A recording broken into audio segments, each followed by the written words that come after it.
Hey everybody, today is going to be a model review of the brand new Hitachi ZX345 made by Replicars in 1/50th scale. This isn't, like I said, a new release for 2024. So the cylinders, starting out with the functionality on mine, are extremely stiff. So I'm going to be showing it with the boom all the way down just to give you guys a view of that, and then I'm going to be getting it back up as we speak, just for the sake of time, because, like stated, it's so stiff that there was no way I was going to be able to hold the camera and try to get the boom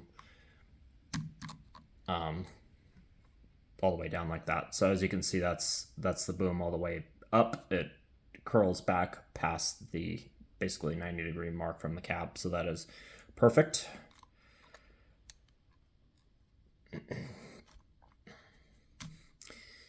Your stick folds out that far, so all the cylinders is in.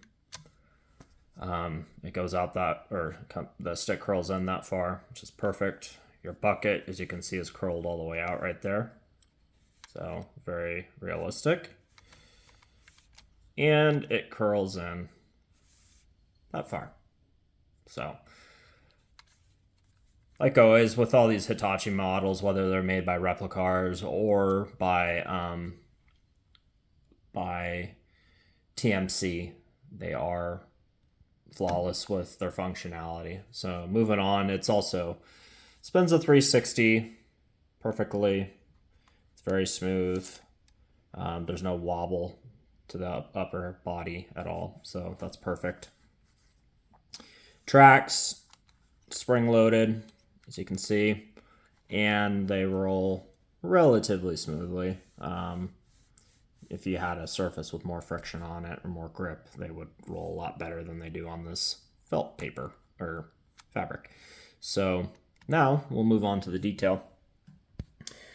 So as you can see, you've got a step right there. It's got some grip to it.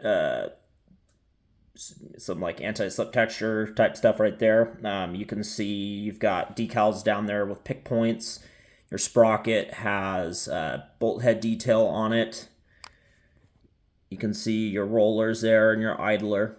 So the undercarriage looks fantastic. Metal tracks, triple grouser, as you can see.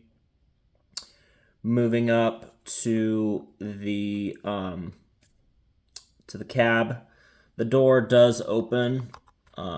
It's kind of a pain on mine, so I'll just, for the sake of time, I'm not going to open it. But it only swings 90 degrees. It doesn't go all the way back like some other models, so that will be a disappointment for some people. For me, I never really opened the model or the doors on any of my models, so I really could care less. So as you could see on just a second ago, I did fold the mirror out. So just like if you have the ZX225 made by Replicars or even the 135, the mirrors come separate, so you have to basically break them away from the plastic and then install them yourself. It comes with a little piece of paper that has the assembly directions on it, as you can see right here. So they just move freely unless you decide to glue them, which do that at your own discretion. Looking inside the cab, you can see the seat is painted, and it says Hitachi on the backrest. You can see your joysticks in there, your arm levers, your little console. So it's nice because there's black and tan in there, or gray, so it kind of shows the detail a little bit better in there. So it's fantastic. Little Hitachi decal there. It's kind of a new thing they're doing with these Dash 7 series. No sunroof on top. You can see you have a little antenna that's made out of plastic. A little visor there. Some headlights. So there's the mirror again. Your engine venting here is etched in and painted, but it's not etched through. But you can see it's got the great detail there. Coming over to the back of the machine, you can see the Hitachi decal, some warning decals with swing radius, another door, more venting, Rear view camera right there, kind of up to the top. You can see your exhaust stack. It's got a hole in it, but not etched all the way through. And then here's more guarding on the top. Coming over to this side, the tracks are exactly the same. You do have a ZX345 USLC decal right there.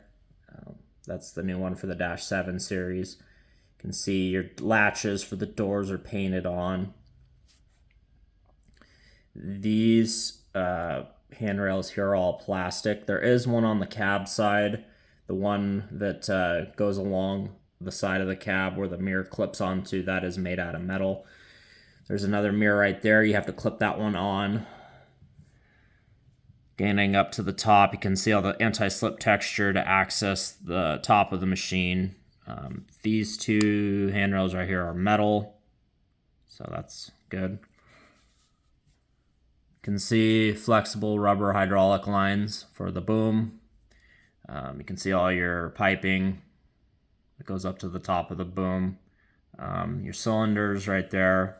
The cylinder jackets are plastic, but the color matches perfect with the metal, so they don't stand out. You can see these two hydraulic lines. These are kind of a stiffer flex to them, so I wouldn't advise messing around too much with them. These ends right here are plastic, so they connect to the cylinder. You can see your boom light again. There's the kind of silver part on it. More piping going across the boom to your hoses that connect to the stick cylinder. There's your Hitachi decal. It's with this lighting kind of hard to see. It is on both sides of the boom, so it's not like the 135 where it just has it on one side, which is really good because I truthfully don't care for having just one decal on one side of the boom. I prefer to have it on both. I never see machines really like that in the United States that have that. I know that's more of a Japanese thing. So your hoses do have the coil guarding that you see on some other Hitachi releases in the past, so that's really good to see. Coming down, you can see more warning graphics. You do have auxiliary hoses or auxiliary lines for running a hammer or something like that. You can see your dog bone and linkage down there. And there's your cylinder. The bucket is pinned on, so in the future, if anybody makes attachments for this, which I'm sure it's only a matter of time, there will be custom attachments made for this model. It is very easily removable, and you can add any attachment to your liking. The bucket's a flat black, which is good to see. It's a 5-tooth bucket. It's got some cutting edges on the sides, so you can kind of see there. The underside's got a little bit of wear plating on it, which is great to see. The teeth are good. It's good to see that the bucket's a matte black and not a super glossy black. So it's kind of the front. You can get a better view of the cab. So, and I'll show you the bottom real quick. It's literally just a screw. There's some good bull detail on the engine body at the bottom, so that's really good to see. So I'll be kind of concluding this model review. So this is not out yet in the United States or in Europe as of the time of this review. So I got mine on eBay. It shipped from Japan, so I paid a little bit more for it. I think I paid around the $200 range for this model. But this was a release that I did want to get early, and so I was willing to pay the extra money for.